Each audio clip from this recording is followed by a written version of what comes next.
Hi, I'm Pete, and welcome to Just a Few Acres Farm. In the immortal words of Ferris Bueller, life moves pretty fast. If you don't stop and look around sometimes, you could miss it. Things are moving pretty fast around here. We're making preparations for winter, and that means there's fewer and fewer animals almost every day on the farm. The turkeys, well, the turkeys are gone. They're all in the freezer now. And the broilers are almost gone. As we finish up broilers for the year, as we go along, we drop boxes. So we were running 4, there's 2 back there. There's the 3rd, empty. Coming down the trail, and here at the end is the last box, partial box of broilers. And these broilers, the last of them, will be gone tomorrow to bring to market this weekend. And that'll be the end of the fresh chicken for the season this weekend. Then it's on to the frozen that we've stacked up over the summer.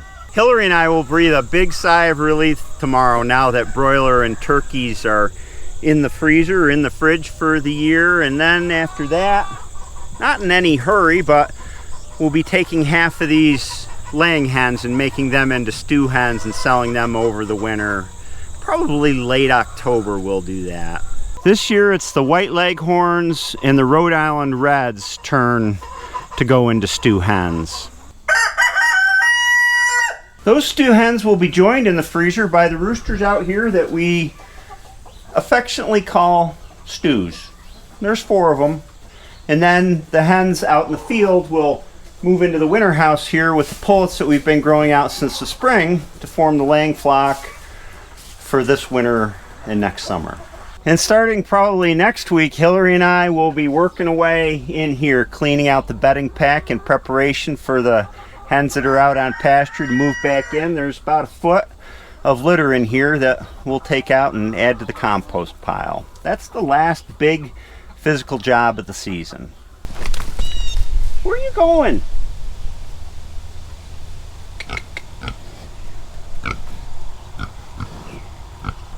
As for these 2 pigs, they'll be going to the butcher in about 2 months. 2 months. And they're mostly for us. We may sell a little bit of the pork, but we're running down on pork at the market now, and we won't be really resupplying. We're getting out of the pork business. Just raising for ourselves. Hey, Brownie. Taking a snooze, huh? You can come and see me, lady. Your tail's wagging.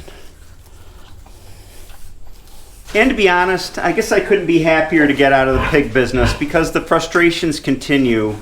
Brownie was showing all the signs of being pregnant, and now she's not. She's got until, let's see, 3 weeks to deliver piglets according to when she was in with Billy.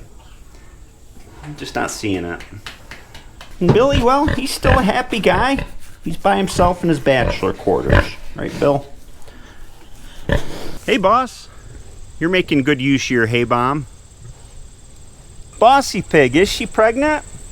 I think she is, but I don't really have anything riding on it. Our plan was to sell any piglets we had this fall as feeder pigs to other people that want to raise pigs, and then to buy in feeder stock in coming years. Just in the summertime, a couple raise for ourselves, and that'll be the extent of our pig operation.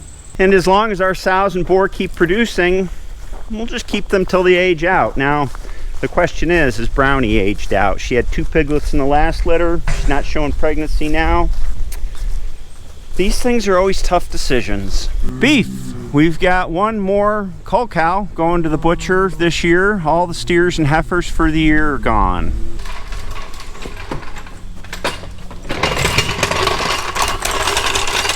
At this time of year, nature is telling us to slow down.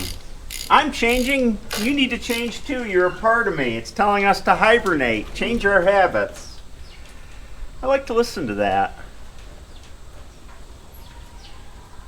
But modern technology and society say, no, don't do that. Don't slow down. Every day of the year is the same as every other day. Keep going. And as a result, there's a lot of unhappiness. That and other things.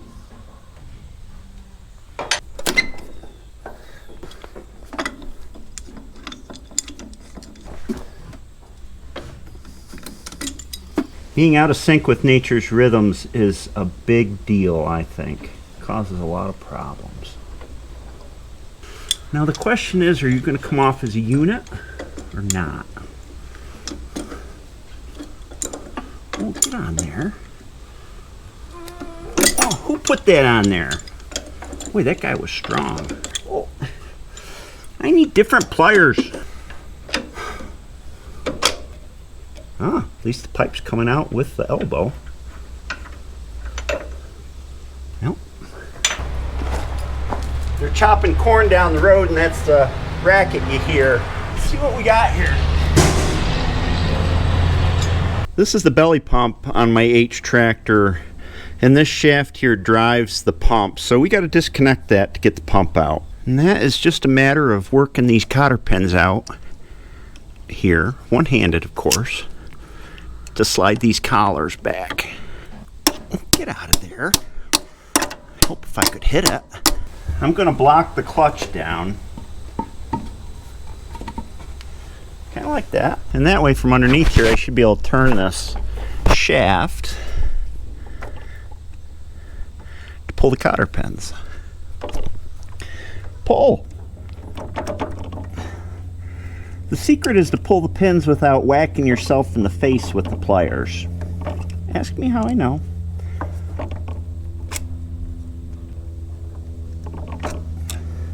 And then this is simple on an H. You just pull these collars back here.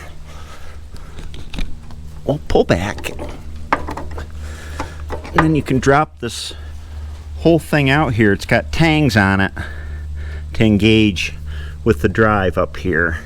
This pump is leaking badly out the front seal, and the action on it doesn't feel right, such that I had to cut my sickle bar mowing season short.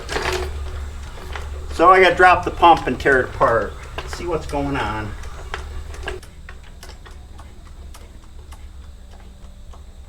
There's just 4 bolts that hold this pump in, 2 on each side. Little guys. And this side.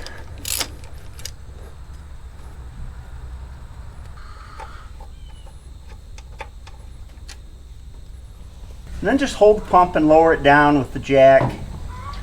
Oh, I forgot the fill spout. Gotta take that off first. Of course, that same super strong guy probably put this on. My janky pliers aren't gonna loosen it.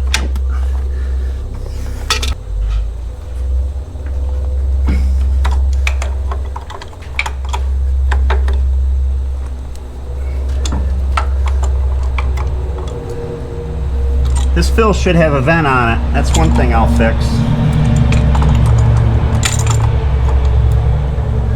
No vent, more of a risk of blowing out the seal on the pump.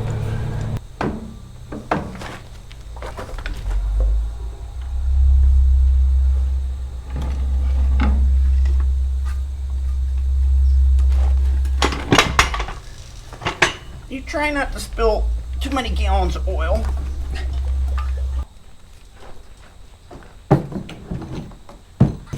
Hopefully Hillary won't mind me using her wagon.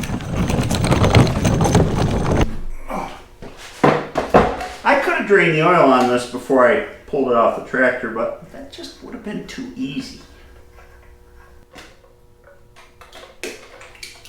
When I bought the H, one of the things the guy who sold it told me was that this pump had just been rebuilt, so I never touched it when I redid the tractor. Probably should have opened it up and looked at it. Boy, that oil sure is dirty. Before we get into this pump, you first want to check for wobble or play in the shaft side to side. And there isn't any. So that is a very good thing. It means the bushings inside aren't worn too badly.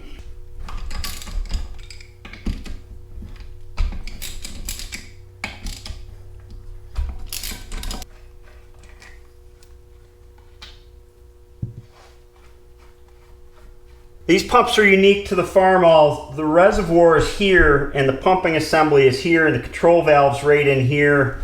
On the other side here is where the lever fits in to control. It's a one-way pump, which means it just raises and then gravity lowers the cylinder back down, drains it back in. There's 3 ports on the pump. There's 2 that come out from here, those pipes I took off on the outside of the tractor, and then there's the delayed lift port in the back here for raising cultivators front and then back.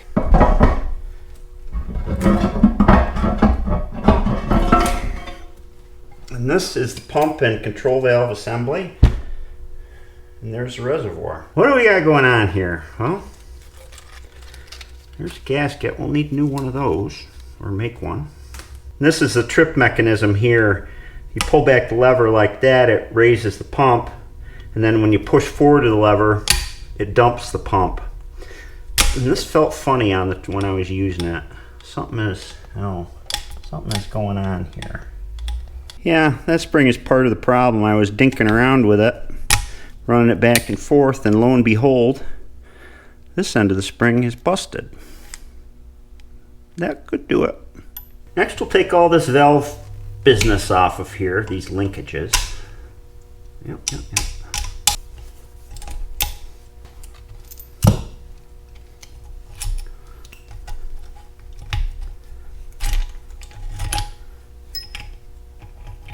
Here's our busted spring. Replacements are available.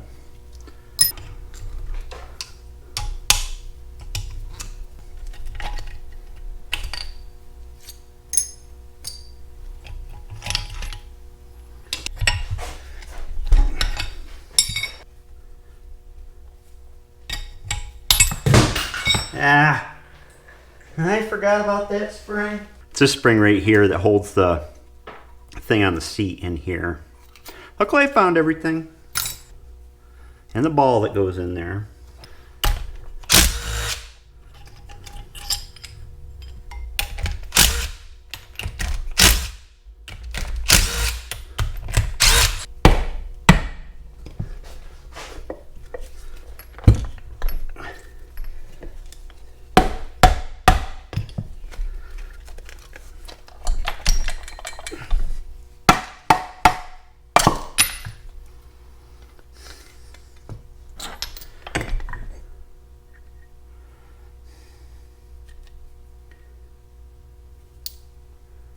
The hydraulic pumps, what you do is you look for where, this is where the gears turn. And I'm not feeling anything too bad. You run your fingernail across it, and even though you can see something, there really isn't anything there to catch a fingernail. Very little, just say groove in there. Dirty oil probably over the years. These pumps only make, what is it, 750 pounds pressure anyway.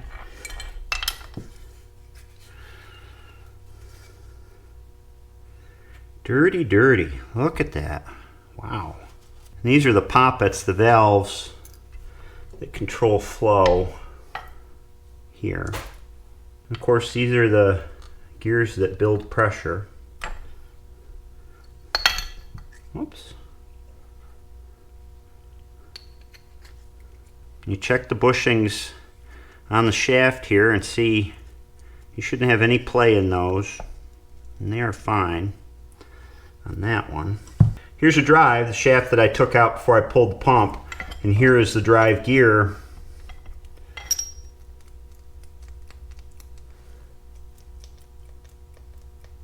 Now these balls that I showed, you want to check these check balls and make sure there isn't any rings where they've seated on them, and these are nice and smooth.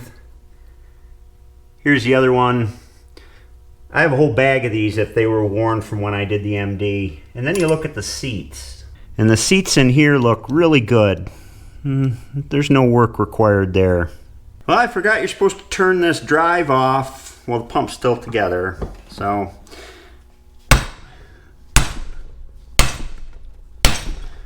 I clamped it in the vise with something to protect the gear.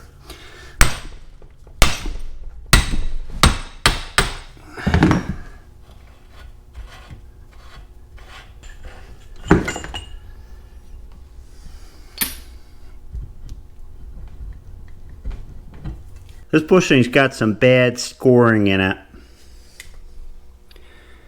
And when I put the shaft back in it, it just does not feel right. And of course this seal on the other side here needs to be replaced. It is whipped. So now I've made a big mess, and I know what I need. I need the Front seal, I need the bushing for the drive on the pump. I need a new spring. I need a new gasket for the pump, and I think that's about it. Everything needs to be cleaned up spotless and put back together.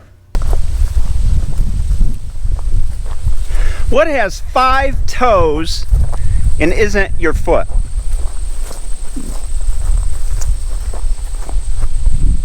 My foot. My foot. Oh boy, oh boy, oh boy. Why does he keep telling these terrible jokes? Even scared the heifers out.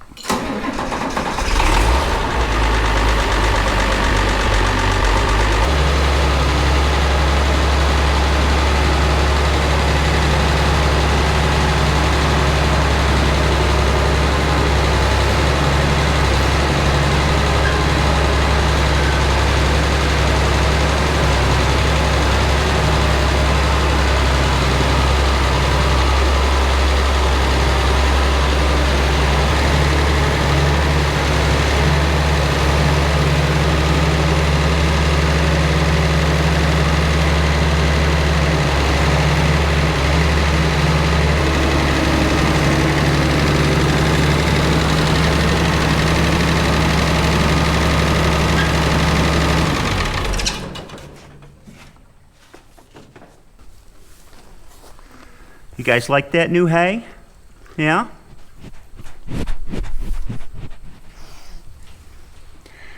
They gotta do a little sniff checking before they really tear into it. What is this stuff he left?